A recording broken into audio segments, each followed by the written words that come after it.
अस्सलाम वालेकुम व्यूअर्स। आपके दस्तरखान की रौनक को बढ़ाने के लिए कीमे कबाब से भर के भी मज़े के कबाब, ऐसे कबाब के घर में आने वाले मेहमान आपकी तारीफ किए बगैर नहीं रह पाएंगे और ये सिंपल सी चीज़ों से बनते हैं। तो चलिए हम रेसिपी शुरू करते हैं। आज हम बनाएंगे आलू और चिकन के कबाब। आधा किलो आलू और 300 ग्राम बोनलेस चिकन को हमने पानी में डाल देना है। कुकर में डाल देंगे ताकि हमारा काम जल्दी से हो जाए।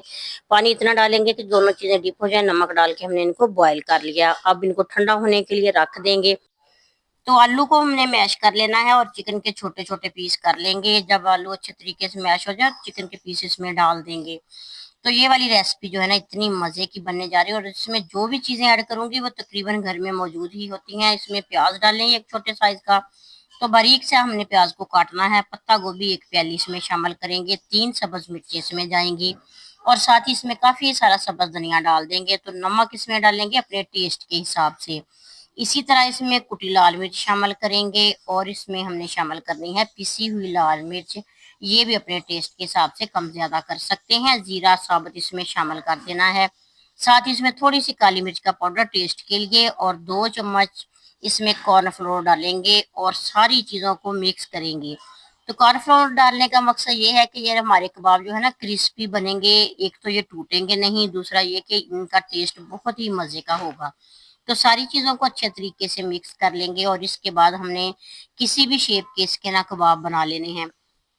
तो आप जिस शेप के चाहें, रोल की शेप बना लें या फिर वैसे शामी शेप इसकी बना लें। तो मैं शामी शेप इसकी बनाऊंगी। तो ये देखें इस तरीके से हमने इनको गोल कर लिया और देखें कितने आराम से और आसानी से ये बन रहे हैं और बिल्कुल भी नहीं टूटेंगे। आप इनको फ्रीज करके भी काफी दिनों के लिए रख सकते हैं। तो इसके बाद हमने इनको फ्राई करना है। तो आज हम अंडा लगाए बगैर, बेसन लगाए बगैर ये फ्राई करेंगे।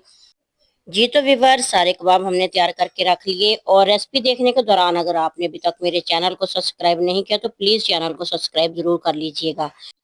तो इसकी कोटिंग के लिए हमने 3 चम्मच मैदा छान कर लेना है और इसमें ना थोड़ा सा नमक डाल लेंगे। थोड़ा थोड़ा पानी डाल के इसका एक ऐसा घोल तैयार करेंगे कि जो ना थिक हो और ना ही थोड़ा सा पतला हो। बस नॉर्मल साइज का हमने ना ये घोल तैयार करना है। और इसमें टेस्ट के लिए हम थोड़ी सी हल्दी और थोड़ी सी लाल मिर्च डालेंगे।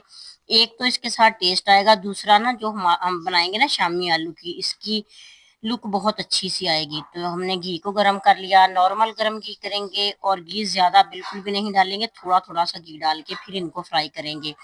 तो इसी तरह हमने इस अमेजे में टिक्की को डिप करना है, शामी को डिप करना है और फ्राई कर लेना है। तो एक टिप आपके लिए ये है कि जब भी आप कोई शामी बनाए कोटिंग वाली, मैदे या बेसन की कोटिंग वाली, तो आपने इसको कांटे से ही पलटना है। क्योंकि अगर आप चिमटे वगैरह से पलटेंगे ना तो ऊपर इसका जो मैदा है ना वो उतर जाएगा।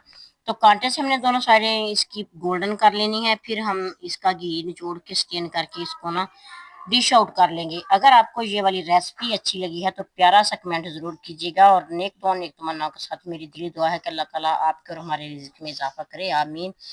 और अल्लाह ताला आप सबको बहुत सी खुशियां देखना नसीब करे। तो ये देख सकते हैं आपके शामी की लुक कैसी खूबसूरत सी है और खाने में भी ये ऐसे ही मजे की हैं जैसे कि आपको देखने में नजर आ रही हैं।